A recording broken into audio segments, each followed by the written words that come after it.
Hello guys, Smoothie here, bringing you an F1 race around Spa in the new Mercedes W12 F1 car on iRacing. I'm slowly trying to get back into racing and produce more content, and in order to get used to racing again, I've been doing a lot of no quali races. Meaning I just start at the back, take it easy for a few laps and then see what kind of opportunities present themselves. That doesn't mean I won't race anyone. I just don't want to be caught up in the chaos up front, especially in the first 1 or 2 laps. Right now I can also set very fast 1 lap times, but I lack the consistency to do them regularly, so I don't feel very comfortable racing up front, especially when I'm in the F1 or the LMP2s. That's something I need to slowly build up again. And as you just saw right there, this is exactly what I'm trying to avoid by starting at the back of the pack. People crash in the first 1 or 2 laps all the time, especially in the F1s and LMP2s, as they are not as easy to handle as GT3s or other slower cars. And by doing that, I've actually managed to gain iRating. I've done about 5 races I think this week, 3 in the F1, 2 in the LMP2s. I finished in the top 5 twice, finished in the top 10 twice, and I crashed out once. And still I was able to improve my iRating from 1800 to over 2000 for the first time, just by starting at the back and staying out of the chaos, which I'm pretty happy about. Now let's get into this race. We've stayed on board for the first lap, taking it easy. Now we're coming up right behind Corey, who goes defensive here, but I wasn't planning on going for a move anyways. No time for moves into the chicane on the first lap. But he gets a very bad exit here now, so I decided to, I have to go now. I can't just brake and get overtaken from behind. But he braked very late into the first corner that I was still uncomfortable with, so we had to let him go again. And now you'll see that we're gonna overtake a guy with issues here, Steven. I don't know exactly what happened to him, but I want you to remember the name because it's gonna be important later on. As we're coming up behind Corey again in his draft. Not gonna be an easy overtake, we're gonna be side to side coming into the next fast chicane. Can we stick it around the outside? We do! And Corey gives us a lot of space, so props to that, really nice racing from him. And we get the move done. As we skip ahead 2 laps, and you can see Steven is right behind us already, as we are hunting down Al in front of us. And we had a very good run here, so I decided to go to the inside and try and go for a move. But as I said earlier, I was still very uncomfortable under these hard braking zones. So I braked super early, I had to let him go again. But it doesn't matter, because we're gonna have all of the camel straight to overtake him with DRS, and he's just about outside of the DRS window of Timo in front of him, so it should be a very easy overtake. We managed to get this hairpin quite nicely, and once again we're already getting a good run. I don't know if he wasn't using any of his battery power, but we are already almost past him before the DRS zone, so super easy overtake here. He slots back behind. We get this corner nicely. Move done, and we're gonna move on. We're gonna be skipping ahead another 2 laps here. As you can see, Steven is right behind me now. I have no DRS in front of me, so this should be an easy overtake for him. But I make a really stupid mistake here. As you can see here at the end of the camel straight, I am moving towards the inside a little bit, and then I move back outside under braking, and I nearly took Steven out, which was just a very stupid move on my part. You can see me here saying sorry in the chat. Definitely would have been a 5-second penalty in a real race. In my mind, I wasn't gonna fight Steven that much because he was faster than me and I didn't want to lose any time to the others around me that I would actually be racing.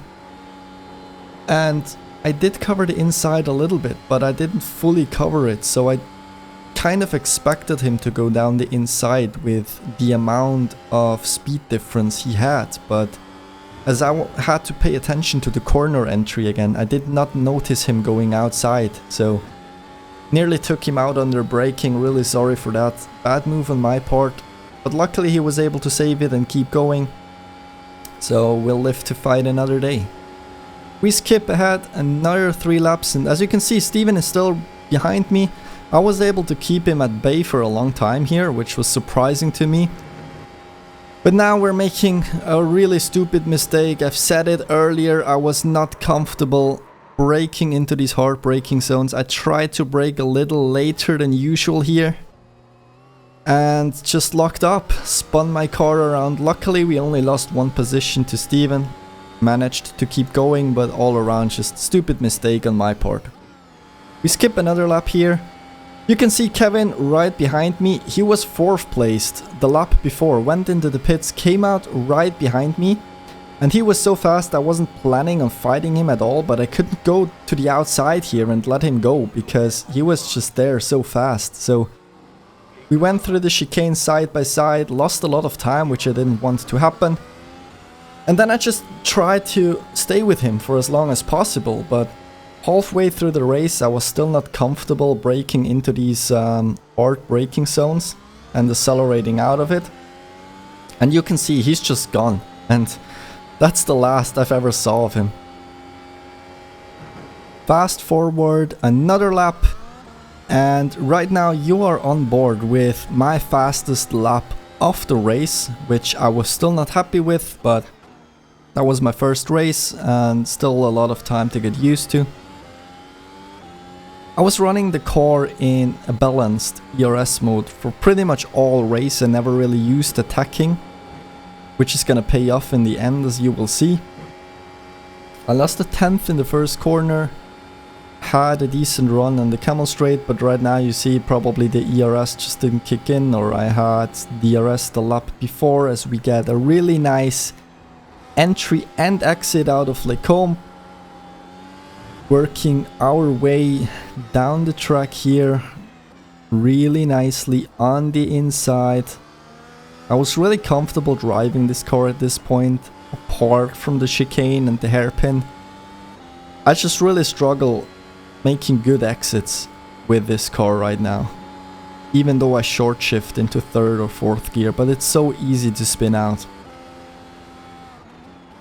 Keeping it nice and tight around here. It's a pretty decent lap. As I said, I'm still not happy with it. You could go a lot faster, but I was not comfortable racing at that pace, which is why I don't qualify and race up front in the first place.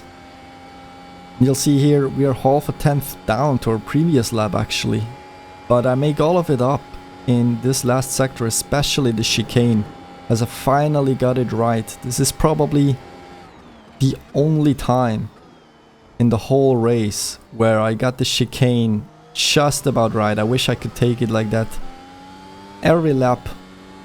But yeah, that was the fastest lap of my race. As we see yellow flags here. Ivan Villaverde, the number 2 car, number 2 placed car, had some issues there, giving us another place. As we fast forward 6 laps to the second last lap of the race, and you will notice in the bottom right, I have Leonardo right behind me. And this is going to be a great showdown for the last 2 laps. He couldn't make a move here on the chicane, as I had a little bit of a spin in the middle of it. But he's setting me up perfectly to overtake me on the Camel Straight on the very last lap of the race. You can see the white flag in the top left corner. 3/10 behind me going down into Eau Rouge and onto the Camel Straight. There was nothing I could do here. I was already using attack ERS to try and keep him behind, but with the DRS he had, it was just not possible. And my only goal here was to just stay with him for the remainder of the lap and then try my chances again on the back straight on Blanchimont. And you will see here I keep it in attack mode because I still had 50% DRS at this point. And I knew he was so much faster than me. I had to use everything possible in order to give myself a chance to overtake him again. As he goes really wide there. Put it into balance briefly, put it back on attack right here. Getting these corners nicely. Could have gone a little faster, but I didn't want to risk anything. Just trying to get a good exit here. Again, it was a bit slow, but you'll see here now. He must have ran out of battery power because I was catching up to him so quickly. Going on the outside. Luckily, he did give me space. We briefly touched, as you can see there, core contact. But a 0x. And he was thinking about going down the inside, but he couldn't get a move done. So we managed to overtake him again. Finish this race in 6th place. And then a little bit of a blunder here in the end. I don't know if I should not have stayed where I did, or if he was kind of sleeping a little bit. He ran into the back of me, gave me a 4x, which unfortunately resulted in me losing some safety rating. But yeah, that was a really exciting race for me personally. Really happy with it. Good race, man. As I said, the first time I got over 2000 I rating. And I hope you enjoyed the race as well. If you did, please leave a like, subscribe. It's really appreciated and every little bit helps me grow my channel. And I'll see you in the next race.